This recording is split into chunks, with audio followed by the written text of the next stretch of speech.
एका छोट्या गावाचं नाव होतं शांतीनगर. गावात रोजची कामं, शेतमजुरी आणि बाजाराची गडबड सुरू असायची. पण गावातील लोकांना नेहमीच एक ठिकाण सुरक्षिततेचं वाटायचं: शांतीनगर पोलीस ठाणं. या ठाण्यात पोलीस निरीक्षक जोशी साहेब आणि त्यांची टीम कायमस्वरूपी काम करत असायची.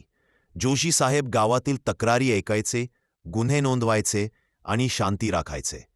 एक दिवस एक विद्यार्थी, अमित, शाळेच्या प्रकल्पासाठी आला आणि विचारलं, "साहेब, पोलीस ठाणं म्हणजे नेमकं काय असतं?" जोशी साहेब हसले आणि म्हणाले, "बाळा, महाराष्ट्र पोलीस अधिनियमाच्या कलम 2-3 नुसार पोलीस ठाणे म्हणजे असा ठिकाण ज्याला सरकारनं अधिसूचित केलं आहे. पोलीस अधिकारी कायमस्वरूपी नेमलेले असतात आणि जे ठिकाण त्या परिसरासाठी मुख्य पोलीस केंद्र असतं." अमितने हसत वहीत लिहिलं, "पोलीस ठाणं म्हणजे कायद्याचं हृदय, इथूनच न्यायाची सुरुवात होते."